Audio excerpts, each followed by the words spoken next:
Maharashtra medical स्टेटसाठीचे registration already सुरुवात झालेली आहे। एक्झॅक्टली टाइम टेबल कसा होता, रजिस्ट्रेशनसाठी महत्त्वाच्या डेट्स काय आहेत हे मी तुम्हाला मागच्या व्हिडिओमध्ये सांगितलंय। परंतु महत्त्वाचं काय आहे, हे रजिस्ट्रेशनचा फॉर्म कसा भरायचा, कारण की ही ऍडमिशन प्रोसेसमध्ये सर्वात महत्त्वाची स्टेप आहे। हे रजिस्ट्रेशन जर आपले बरोबर असतील तर आपला योग्य तो रँक येईल, त्याच्यानंतर आपल्याला कॉलेजचे ऑप्शन्स फॉर्म भरता येतील आणि मग तुम्हाला कॉलेज मिळेल। अशी स्टेप बाय स्टेप प्रोसेस असते। त्यामुळे हे रजिस्ट्रेशन कसे करावे, लाईव्ह डेमो तुम्हाला कशा पद्धतीने रजिस्ट्रेशनचा फॉर्म भरायचा असतो हे मी तुम्हाला सांगणार आहे। ह्या सर्व गोष्टी क्लिअर करण्यासाठी नमस्कार, मी ऋषिकेश कुलकर्णी आपल्या सर्वांचं व्हायब्रंट ऍडमिशन गायडन्स या आपल्या YouTube चॅनलमध्ये स्वागत करतो। मित्रांनो, व्हायब्रंटचं आमचं एक उद्दिष्ट हे असं असतं की विद्यार्थ्यांना सर्व गोष्टी अगदी सोप्या पद्धतीने कळाव्या।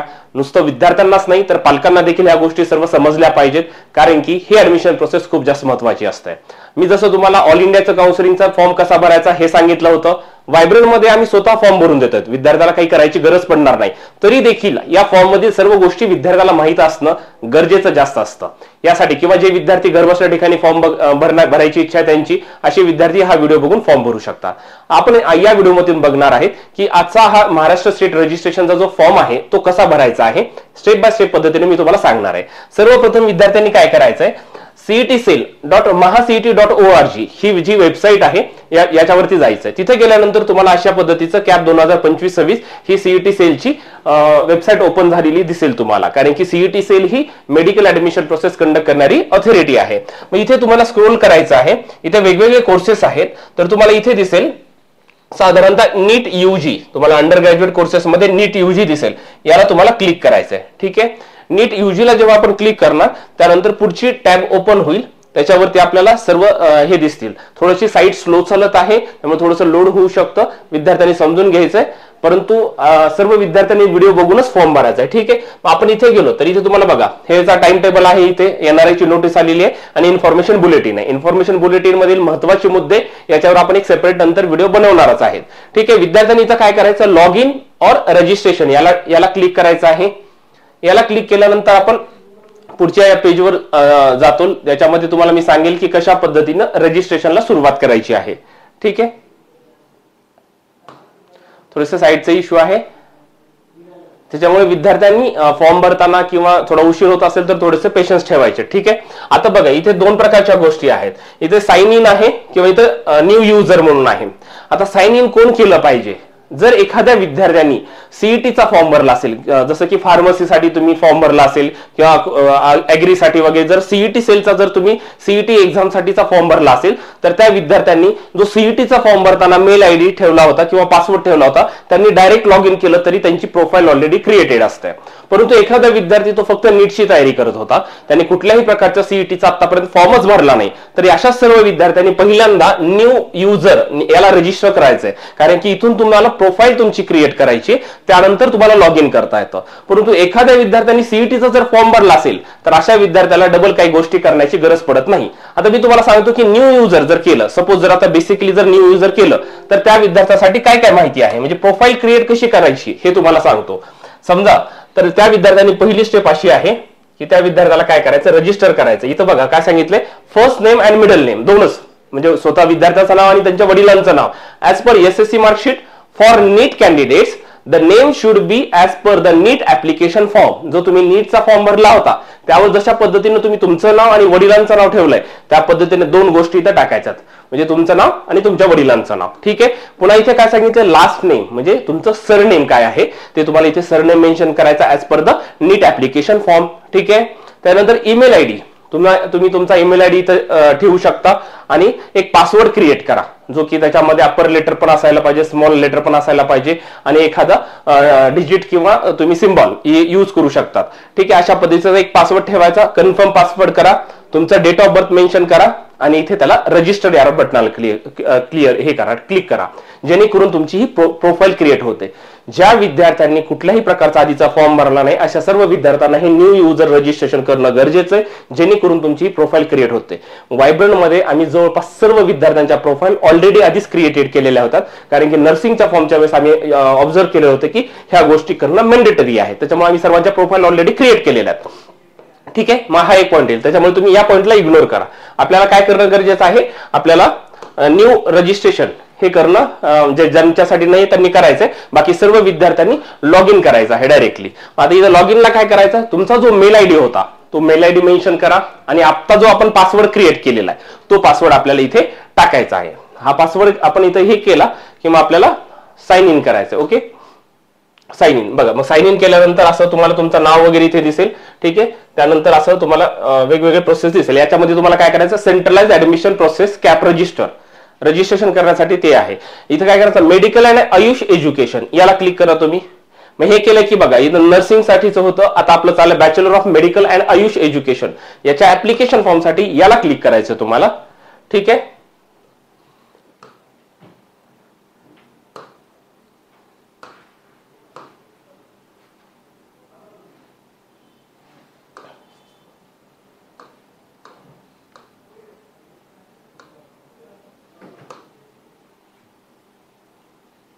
अशा पद्धतीने. ठीक आहे, आता तुम्हाला हे तुमचं प्रोफाईल ओपन झालेलं दिसेल. आता लॉग इन झालेलं आहे. मग बघा एकूण स्टेप मध्ये किती फॉर्म आहे पहिल्यांदा समजून घ्या. 1 2 3 4 5 6 7 8 9 10 11 आणि 12 एकूण 12 स्टेप सर्व विद्यार्थ्यांना दिसतील. या 12 स्टेप मध्ये हा आपला मेडिकलचा फॉर्म डिवायडेड केलेला आहे. हा फॉर्म कोणासाठी आहे मित्रांनो, ज्या विद्यार्थ्याला महाराष्ट्रामध्ये MBBS BDS BMS BHMS BUMS physiotherapy occupational therapy speech therapy अशा वेगवेगळ्या कोर्सेससाठी ऍडमिशन घ्यायचं आहे. ज्या विद्यार्थ्याला नीट मध्ये अगदी कमी मार्क असू द्या, जरी तो नॉन क्वालिफाय असेल किंवा क्वालिफाय असून चांगले मार्क पडलेले असू द्या, ज्या कोर्सेसला ऍडमिशन करायचंय अशा सर्व कोर्सेससाठीचं हे कॉमन रजिस्ट्रेशन आहे. काही विद्यार्थ्यांना मी काल एक्सप्लेन करून काही विद्यार्थ्यांचे असे फोन येतात, सर हे रजिस्ट्रेशन फक्त MBBS BDS साठी आहे का? बिलकुल नाहीये. सर्व कोर्सेससाठी ज्यांना महाराष्ट्रामध्ये या मी सांगितलेल्या कोर्सेसला ऍडमिशन घ्यायचंय अशा सर्व विद्यार्थ्यांसाठी हे रजिस्ट्रेशन आहे. मग त्यांना सर्व विद्यार्थ्याला हे सेम प्रोसेस आहे. आता याच्यामध्ये काय आहे बघा, वेगवेगळ्या स्टेप्स आहेत. त्याच्यामध्ये आता आपण पहिल्यांदा आपले स्टेप बाय स्टेप पद्धतीने मी तुम्हाला सांगतो की कशा पद्धतीने प्रोसेस करायची आहे. ठीक आहे,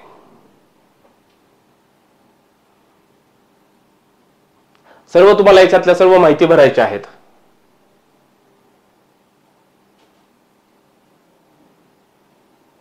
हे पहा, आता तुम्हाला काय करायचं, तुमचं नाव वगैरे सर्व मेन्शन करायचं. आता तुम्ही जेव्हा तुमचं हे लॉग इन करणार, प्रोफाईल लॉग इन नीट प्रमाणे तुम्ही टाकलेलं असेल ना, तर या फील्डला ऑटोमॅटिक इथं तुम्हाला आलेल्या दिसतील. तुमचं नाव, पुन्हा कॅन्डिडेट्सचं हे पूर्ण नाव वगैरे सर्व ह्या गोष्टी तुम्हाला ऑटोमॅटिक इथं आलेल्या दिसतील, कारण की रजिस्ट्रेशन आपण त्या पद्धतीनं केलेलं आहे.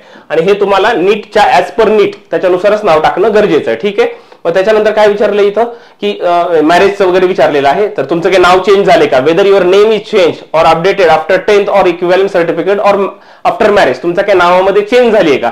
तर ज्यांचं झालं असेल, काही जणांचं लग्नानंतर सरनेम बदलतं, तसं काही झालं तर यस करा. अदरवाईज सर्वांनी इथे ऑलमोस्ट सर्वांचं नोच येईल, त्यावेळेस सर्वांनी नो करायचंय. ठीक आहे, याच्यानंतर इथे वडिलांचं नाव तुमचं मेन्शन करायचंय. इथे तुमच्या आईचं नाव टाका. त्यानंतर जेंडर. एक लक्षात घ्या की काही महत्वाच्या गोष्टी असतात पण विद्यार्थी इग्नोर करतात की माझं सर्व फॉर्म बरोबर आहे. तर मी जे सांगतोय तुम्हाला, तुमचं नाव अगदी बरोबर आहे का बघा. आणि महत्वाचं आहे मेल फिमेल जेंडर मध्ये व्यवस्थित चेक करा. कधी कधी काय वाटतं आपण बरोबर फिलअप केलेलं आहे, पण ते चुकून अनावधानानं मेलच्या ठिकाणी फिमेल जर झालं, येणारा रँक हा फिमेल मधून रँक येणार. पुन्हा कॉलेज मिळाल्यानंतर तुम्हाला ऍडमिशन केल्यानंतर तिथे ऍडमिशन कॅन्सल होत असतं. प्रत्येक विद्यार्थ्याने, आम्ही जेव्हा फॉर्म जरी भरला असेल तुम्हाला चेक करायला पाठवलं, त्यावेळेस तुम्ही तुमचं कॅटेगरी, तुमचं नाव, तुमच्या आई वडिलांचं नाव, डेट ऑफ बर्थ आणि तुम्ही महत्वाचं म्हणजे जेंडर, ह्या सर्व गोष्टी अगदी बारकाईनं बघणं गरजेचं आहे. ठीक आहे, त्यामुळे हे व्यवस्थित चेक करायचं आहे. पुन्हा डेट ऑफ बर्थ तुमचं मेन्शन करा, हे करा. मोबाईल नंबर, ह्या सर्व गोष्टी, मोबाईल नंबर पण ऑलरेडी आलेला असतो तुम्ही जो दिलेला तिथला. ठीक आहे, चेक करा. ईमेल आयडी हे करा. त्यानंतर तुमचा अल्टरनेट मोबाईल नंबर हे टाकणं गरजेचं आहे. जी स्टार फील्ड दिसत आहे तुम्हाला इथं रेड मध्ये, ठीक आहे, ह्या कंपल्सरी असतात गोष्टी. काही ज्या स्टार फील्ड असतात तर त्या महत्वाच्या नाहीयेत. ठीक आहे, त्यानंतर आधार कार्डचा नंबर, इथे तुम्हाला तुमचा आधार कार्डचा नंबर टाकणं गरजेचं आहे. ठीक आहे, अशा सर्व गोष्टी इथे तुम्ही मेन्शन करा. आधार नंबर झाला की त्याच्यानंतर काय विचारलं इथे त्यांनी, आधार नंबर. इथे बघा आता महत्वाचं काय आहे, अपार आयडी. आता काही विद्यार्थ्यांचे असं आहे की मला फोन येत आहेत, सर अपार आयडी कंपल्सरी आहे का? इथे तुम्हाला स्टार फील्ड दिसते का? तर बिलकुल दिसत नाही. त्यामुळे अपार आयडी ही कंपल्सरी अजिबात नाही, हे विद्यार्थ्यांनी लक्षात घेणं गरजेचं आहे. नर्सिंगच्या फॉर्मच्या वेळेस पण अपार आयडी पहिल्या दिवशी जे फॉर्म भरत होते तिथं कंपल्सरी दाखवत होतं. त्यामुळे अपार आयडी रजिस्ट्रेशन करावंच किंवा अपार आयडी क्रिएट करणं गरजेचं आहे का? बिलकुल नाही. अपार आयडीची काहीही गरज नाही. तुम्ही इथे काहीच मेन्शन नाही केलं तरी देखील चालतं, ठीक आहे. अपर आयडी आपण इथे नाही टाकलं तरी आपला फॉर्म सबमिट होतो. त्याच्यानंतर रिलीजन, तुमचं जे रिलीजन आहे, हिंदू, मुस्लिम, ख्रिश्चन, सीख, जैन, बुद्धिस्ट किंवा अदर्स, जे रिलीजन असेल तुम्ही त्या रिलीजनला इथे सिलेक्ट करणं गरजेचं आहे. त्याच्यानंतर पुढे बघा काय, हे आपलं पहिली स्टेप आहे बरं का. याच्यानंतर ऍड्रेस आहे, तुमचा ऍड्रेस देखील ऑटोमॅटिक येत असतो, तुम्ही चेक करा. त्याच्यामध्ये काही चेंज करायचं असेल तर चेंज करू शकतात. त्याच्यानंतर हा परमनंट प्रेझेंट ऍड्रेस आणि परमनंट ऍड्रेस, हे दोन्ही गोष्टी तुम्हाला इथे मेन्शन करणं गरजेचं आहे. हे जर झालं की त्याच्यानंतर तुमचा हा पहिली स्टेप झालेली आहे, दॅट इज ऍप्लिकेशन फॉर्म मधलं प्रोफाईलचं सगळं म्हणजे नीट इन्फॉर्मेशन तुमची सर्व झालेली आहे. म्हणजे तुमचं नाव वगैरे सर्व गोष्टी, नीटचे मार्क्स, ह्या सर्व गोष्टी तुमच्या झाल्या. याला आपल्याला सेव्ह अँड नेक्स्ट करायचं, म्हणजे हा आपला पहिला पेजचं झालेला आहे. ठीक आहे. ह्या सर्व गोष्टी मी तुम्हाला बेसिकली सांगत, जेणेकरून तुमचा काहीही डाऊट बिलकुल राहणार नाही. आता आपण पुढे जाणार आहे. ठीक आहे. ऍप्लिकेशन फॉर्मवरच्या पुढच्या गोष्टीवर जाणार आहे, ज्याच्यामध्ये इथं रिझर्वेशन विचारलेलं आहे. Does the candidate want to apply for NRI? NRI साठी तुम्हाला अप्लाय करायचं. जर मी आता NRI मध्ये पण कंडिशन काय सांगितलेलं आहे, जर स्वतः विद्यार्थी असेल किंवा चाइल्ड ऑफ NRI म्हणजे त्याचे आई वडील बाहेरच्या देशात असतील किंवा वॉर्ड ऑफ एन NRI म्हणजे आई वडील जरी नसतील आणि कोणाच्या तर गार्डियनशिप मध्ये तो शिकलेला असेल, अशाच विद्यार्थ्याला NRI साठी यस करता येतं. ऑलमोस्ट सर्व विद्यार्थ्यांसाठी हे नोच असणार आहे. ठीक आहे. ते नो करायचे, तुम्ही अजिबात इथे यस करायचं नाही. Is the candidate OCI card holder, तर त्याला पण इथे नो येणार. म्हणजे या दोन्ही गोष्टी रिझर्वेशन मधल्या तुम्हाला इथे नो करायच्या आहेत. ठीक आहे. मग इथे नॅशनॅलिटी ऑफ द कॅन्डिडेट विचारलंय, इंडियन असणं गरजेचं आहे. ठीक आहे. Whether the candidate is domicile of Maharashtra, हे पण लक्षात घ्या. जर तुमचं डोमिसाइल महाराष्ट्राचं आहे का, तर इथे ऑब्व्हियसली 99% सर्व विद्यार्थ्यांचा यसच असणं, तर ते यस करणं गरजेचं आहे. ठीक आहे. कॅटेगरी ऑफ द कॅन्डिडेट, मग तुम्ही ज्या कॅटेगरीमध्ये येतात ती कॅटेगरी तुम्ही इथं मेन्शन करणं गरजेचं आहे. आता मी तुम्हाला इथे एक सांगतो की विद्यार्थ्यांनी कॅटेगरी सांगताना अजिबात, समजा तुमची ओपन असेल तर इथे बघा तुमचं ओपनच येणार आहे, हे मात्र लक्षात घ्या. आता तुम्ही काही विद्यार्थी सांगतात SCBC प्रवर्गामधले जे विद्यार्थी तर त्यांच्यासाठी तर वेगळा प्रवर्ग दिलाय ना, SCBCचा वेगळा दिलाय ना, त्यांनी ओपन म्हणून सांगायचं नाही. आणि अशी चूक करू नका. पुन्हा म्हणतात की नाही सर माझं SCBC होतं, एकदा फॉर्म भरल्यास पुन्हा काही करता येत नाही. त्याच्यामुळे आपली कास्ट मराठा कास्ट असेल, तुमचं SCBC प्रवर्गामध्ये मोडत असाल, फॉर्म भरताना तुम्ही कॅटेगरी कुठली म्हणलं तर SEBC सांगायचंय, अजिबात ओपन सांगायचं नाही. ठीक आहे. तुमचं जे कॅटेगरी आहे स्टेट मधलं सर्व, आता काही विद्यार्थ्यांनी जास्त सांगतात फोनवर सर OBC आहे, मग पुन्हा सांगतात नंतर सर माझं NT1 होतं.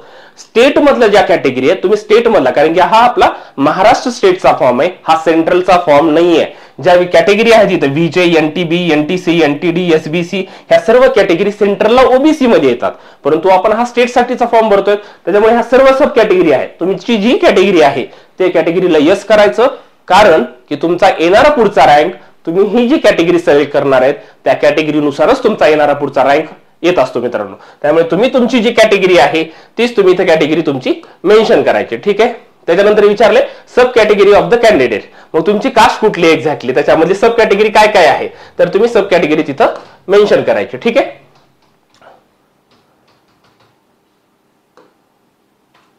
ओके. मग आता त्याच्यानंतर विचारलंय annual income of the family, तुमचं जे काय अॅन्युअल इन्कम असेल फॅमिलीचं तिथे तुम्ही इथे रेंज दिलेली असते, त्या रेंजला सिलेक्ट करणं गरजेचं आहे. पुन्हा रिजन ऑफ द रेसिडेन्स, तुम्ही राहतात कुठं, नगरपालिका, महानगरपालिका अंडर जिथे तुम्ही काय राहतात त्या त्याला तुम्ही इथे सिलेक्ट करायचं आहे. पुढे काय सांगितलंय बघा. आता ह्याच्यामध्ये are you person with disability, नीटच्या फॉर्मच्या भरताना तुम्ही जर यस केलेलं असेल तर इथे ऑटोमॅटिक यस आलेलं असतं. तुम्हाला जे काय करायचं तिथं तुम्ही इथं करू शकतात. तुम्ही नाही आहे म्हणून इथे ऑटोमॅटिक नो येतं, कारण की तुम्ही फॉर्म भरताना नो केलेला आहे, त्याच्यामुळे तिथं जर नसेल तर इथं पण नोच येणार. ठीक आहे. Is the candidate is an orphan, orphan म्हणजे आहेत का तुम्ही ऑर्फन मध्ये येतात का, म्हणजे अनाथ आहेत का, असेल तर यस करा. आणि तुम्हाला ते वेलफेअर सेंटर कडून मिळालेलं सर्टिफिकेट पाहिजे तरच ते डॉक्युमेंट अपलोड करायचं, आणि मग तुमचा रँक त्याच्यातून ऑर्फनेज मधून येणार आणि मग ऍडमिशन होत असतं. ऑलमोस्ट जे विद्यार्थी याच्या अंतर्गत येतात त्यांनीच यस करा, बाकी सर्व विद्यार्थ्यांसाठी हे नो आहे. ठीक आहे. Do you want to claim religious minority, तुम्ही जर रिलिजियस मायनॉरिटी मध्ये येत असाल तर तिथे यस करा.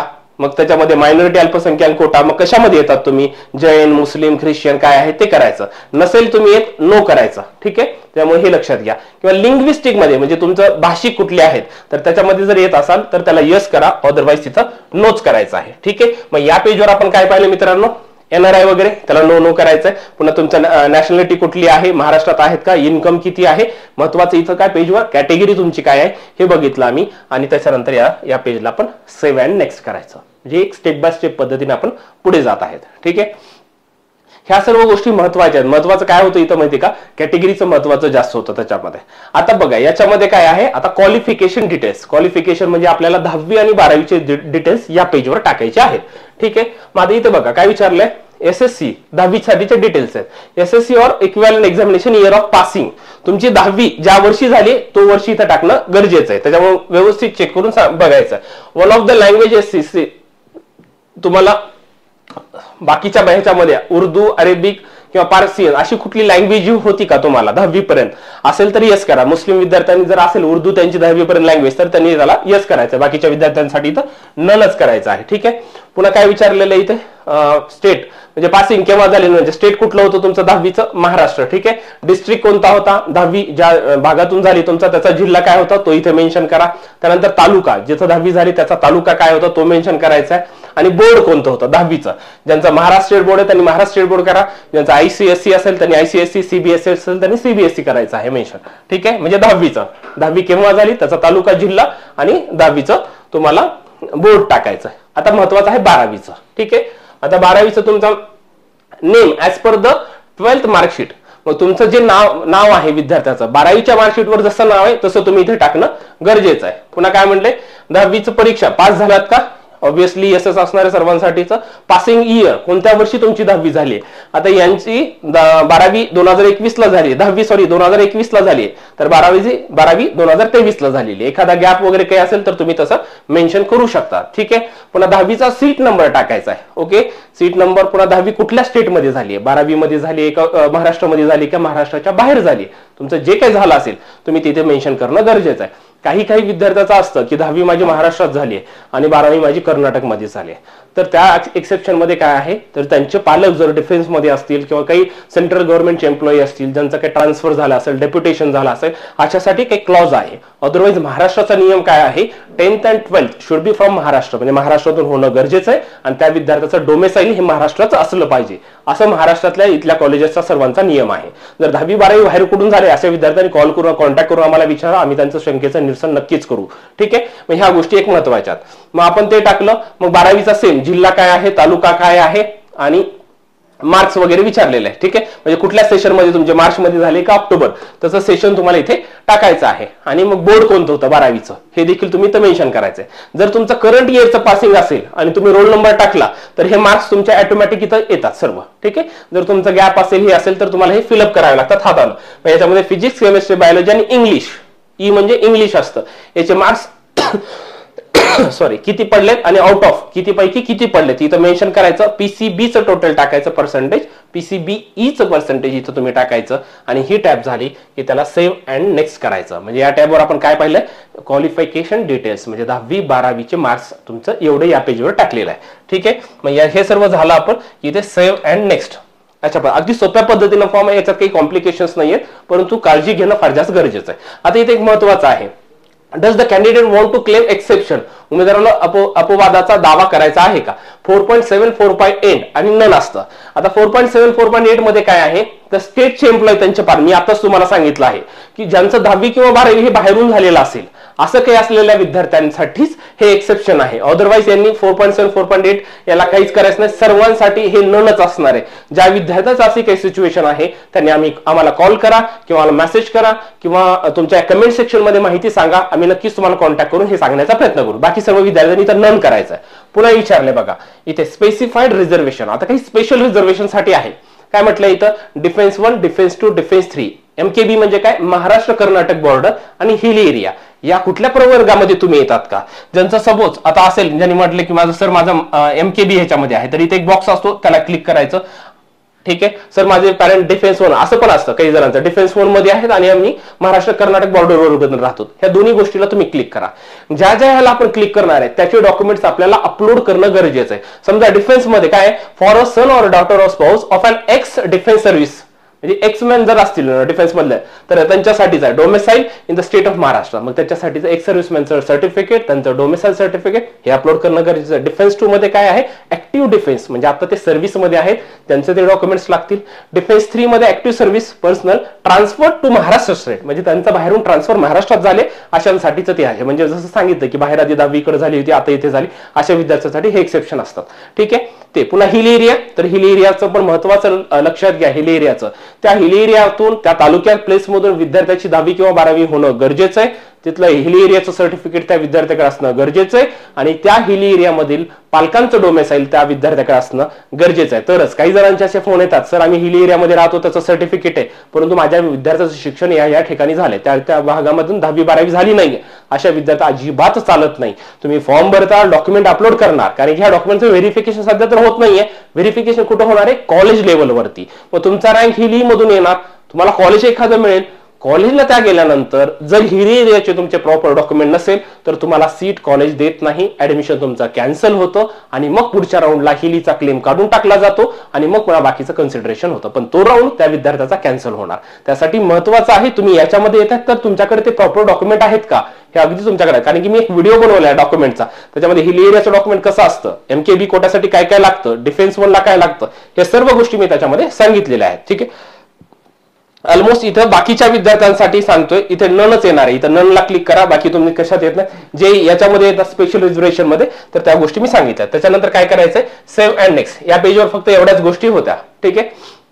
मग बघा आता तुम्हाला इथे येतं की ज्या ज्या कोर्सला आहेत ना, ठीक आहे, आता काही विद्यार्थी जर कमी मार्क्स असतील आणि जर ते इलिजिबलच नसतील तर तिथे येणार आहे की not eligible for this courses, बाकीच्या सर्व कोर्सेसला इलिजिबल आहेत. आपल्याला इथं कोर्सेस येतात बघा, म्हणजे ग्रुप ए आहे MBBS आणि BDS, ग्रुप बी साठी काय आहे आयुष आणि ग्रुप सी मध्ये अलाइड कोर्सेस साठी असतो. आपल्या सर्वांना आपल्याला क्लिक करता येतं परंतु इथे काय नॉट इलिजिबल आहे, बाकी सर्व विद्यार्थ्यांनी सर्वाला क्लिक करायचं आहे आणि त्याच्यानंतर सेव्ह अँड नेक्स्ट या टॅबला क्लिक करायचं. असं झालं की आता बघा इथे येतं I want to apply for, आता याच्यामध्ये सेम पुन्हा तेच झालंय, only state quota, only institutional quota आणि both state and institutional Kota.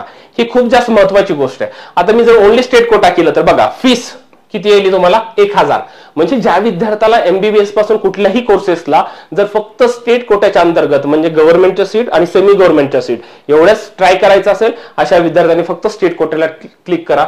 ज्या विद्यार्थ्याला ओनली इन्स्टिट्यूशनल कोटा म्हणजे मॅनेजमेंट कोटा तो फक्त MBBS BDS BMS BHMS आणि BUMS या कोर्सेससाठी आहे, फिजिओथेरपीसाठी वगैरे अजिबात तसं काही नाहीये. तर अशा कोर्सेसच्या विद्यार्थ्यांना इथे 5000चे फीसचं पेमेंट करावं लागतं. तर समजा काही विद्यार्थी असतील की सर मी मॅनेजमेंटसाठी एका कॉलेजला आमचं बोलणं झालेलं आहे आणि आम्हाला आता हे करायचं, मग अशा विद्यार्थ्यांनी इथं फॉर्म मध्ये सिलेक्ट करताना इथे हा कोटा सिलेक्ट करणं गरजेचं आहे. नुसतं स्टेट कोटा केलं तर तुम्हाला त्या मॅनेजमेंटचा ऑप्शनच टाकता येत नाही. त्याच्यामुळे तुम्ही इथं हे सर्वात जास्त महत्वाची स्टेप आहे, इथे तुम्ही सर्व गोष्टी विचारल्याशिवाय करायच्या नाहीत. त्यामुळे सर्व विद्यार्थ्यांनी ज्यांना मॅनेजमेंटसाठी इंटरेस्टेड आहेत विद्यार्थी किंवा मॅनेजमेंटसाठी काहीतरी बोलणं चालू आहे अशा विद्यार्थ्यांनी फॉर अ सेफर साईड सध्या बोथ कोटा करायचा, both state and institutional quota या टॅबला सिलेक्ट करायचं. म्हणजे स्टेट कोट्याची 1000 रुपये फीस आणि इन्स्टिट्यूशनल कोट्याची 5000 फीस, अशी टोटल 6000 फीसचं तुम्हाला पेमेंट करावं लागतं. म्हणजे हे पेमेंट झालं की मग तुमचं सर्व स्टेप कंप्लीट होतात.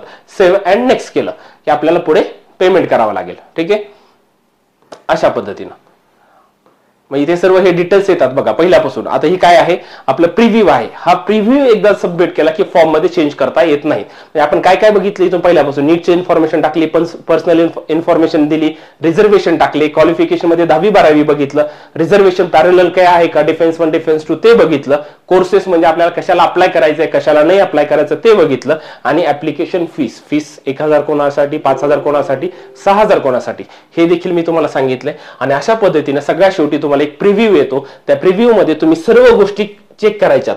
माझा रोल नंबर बरोबर आहे का, सर्व बरोबर आहे का, मार्क्स माझे बरोबर आहेत का, फिजिक्स केमिस्ट्री बायोलॉजीचे हे सर्व मार्क्स माझे बरोबर आहेत का. त्याच्यानंतर पर्सनल इन्फॉर्मेशन मध्ये जायचं. जसं जसं आपण फॉर्म भरलाय पुन्हा एकदा ते चालू होत आहे की पर्सनल इन्फॉर्मेशन मध्ये तुम्हाला सगळं इथं गोष्टी असतात तुमच्या बघायला, की तुमचं नाव सगळं बरोबर आहे का, आई वडिलांचं नाव बरोबर आहे का, ऍड्रेस हे झालं पर्सनल, दुसरी स्टेप आपण बघितली. त्यानंतर आपण काय केलं, रिझर्वेशन बघितलं. मग ह्या आपण कुठल्या रिझर्वेशन मध्ये येतो का, त्याच्यामध्ये नॅशनॅलिटी वगैरे विचारली, इथं कॅटेगरी तुमची कोणती होती टाकली, पुन्हा एकदा बघा ही कॅटेगरी आपली बरोबर आहे का, ह्या सर्व गोष्टी चेक करा. तुमचं इन्कम वगैरे डिसॅबिलिटी मध्ये येतात का, मायनॉरिटी मध्ये येतात का, ह्या सर्व गोष्टी चेक करा. मग आपले हे पण इन्फॉर्मेशन झाल्यानंतर आपण काय केलं, तर क्वालिफिकेशन मध्ये 10वी-12वीचं बघितलं होतं. मग पुन्हा एकदा तुम्ही सर्व विद्यार्थ्यांनी चेक करायचं की माझं 10वीचे सर्व डिटेल्स हे बरोबर आहेत का, सर्व गोष्टी माझ्या बरोबर आहेत का, 12वीच्या सर्व गोष्टी माझ्या बरोबर आहेत का, हे टाकलेले आणि सर्व मार्क्स बरोबर आहेत का, ह्या सर्व गोष्टी पुन्हा एकदा चेक करा. हे जास्त महत्वाचं आहे. माझं झाले थरली चेंज करून हा ओके सगळं बरोबर आहे म्हणून असं चालू करू नका. एकदा झालेली चूक पुन्हा भरून काढता येत नसते. 10 फॉर्म चेक करा, जास्त वेळ लागत नाही. मी तुम्हाला सांगतोय जास्त वेळ लागतोय का, तर त्या पद्धतीने चेक करा तुम्ही. त्यानंतर पुढची स्टेप आहे पॅरलल. फॉर्म जरी भरला झाला की हा प्रिव्ह्यू तुम्ही सर्वांनी चेक करायचा. पॅरलल रिझर्वेशन तुमचं बरोबर आहे का हे चेक करा. म्हणजे ह्याच्यामध्ये एक्सेप्शन वगैरे काय आहे का, रिझर्वेशनचं आहे का ते एक आहे. आणि त्याच्यानंतर ऍप्लिकेशन फीस, म्हणजे तुम्ही कुठल्या ह्याला सिलेक्ट केलात तर ही माझं फीस बरोबर आहे का, एवढ्याच ह्याच्यामध्ये फॉर्म डिवाइड केलेला आहे. याच्यानंतर फी भरायची आहे. फी भरल्यानंतर आपल्याला काय करायचं आहे, डॉक्युमेंट अपलोड करायचे आहेत. एक्झॅक्टली डॉक्युमेंट काय अपलोड करायचे हे देखील मी तुम्हाला क्लिअर करतो. ठीक आहे, फॉर्मचं तर तुम्हाला आता समजलेलं आहे. आता आपण बघूया की डॉक्युमेंट्स एक्झॅक्टली माझ्यासाठी काय लागू शकतात हे देखील सांगतो. त्याच्यामुळे सर्व विद्यार्थ्यांना मी जी सांगितलेली प्रोसेस आहे ही सर्व प्रोसेस व्हायब्रंटमध्ये आमच्या टीमकडून तुम्हाला सर्व कंप्लीट करून दिली जाईल. व्हायब्रंटच्या लातूर, बीड, बारामती, नांदेड, पुणे आणि संभाजीनगरच्या ऑफिसमधून सर्व विद्यार्थ्यांना कॉल येतील, सर्व फॉर्म भरून दिले जातील.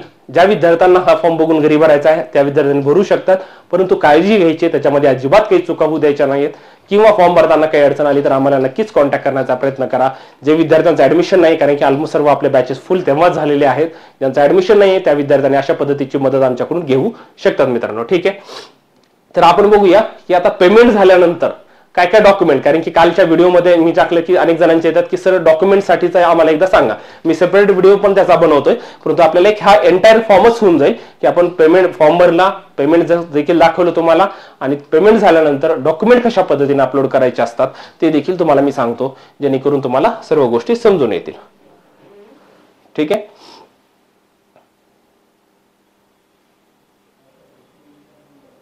व्हायब्रंटमध्ये आम्ही ह्या सर्व गोष्टी तुम्हाला बेसिकली सर्व स्टेप बाय स्टेप पद्धतीने सांगतो, जेणेकरून तुम्हाला सर्व गोष्टी व्यवस्थित. आता जेव्हा तुमचं हे सगळं होणार, इथे बघा कंप्लीट कंप्लीट कंप्लीट असं सर्व येणार कंप्लीट, आणि फक्त इनकम्प्लीट काय डॉक्युमेंट अपलोड करायचे राहिले, फक्त तिथे इनकम्प्लीट येणार. सगळं जेव्हा होणार तेव्हा तुम्हाला इथे ग्रीन टॅब मध्ये सर्व झालेलं दिसेल. आता जे राहिले डॉक्युमेंट अपलोड त्याला आपण क्लिक करणार. ठीक आहे,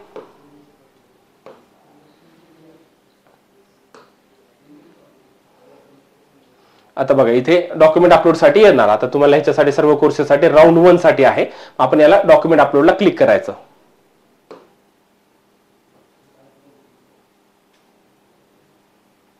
थोडीशी साईट स्लो चालते.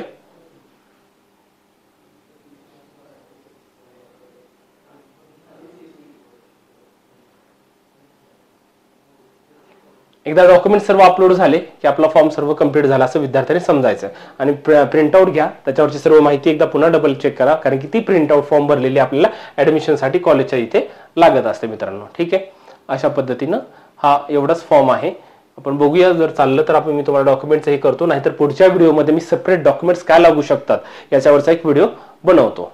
कारण की फॉर्म तर ऑलमोस्ट झालेला आहे, पेमेंट झालेलं आहे, फक्त डॉक्युमेंट ज्या ज्या ठिकाणी जे डॉक्युमेंट अपलोड करायचे त्या ठिकाणी त्याला सिलेक्ट करायचं आणि ते डॉक्युमेंट अपलोड करायचं. त्याच्यामध्ये वेगळं असं काही बिलकुल नाही आहे.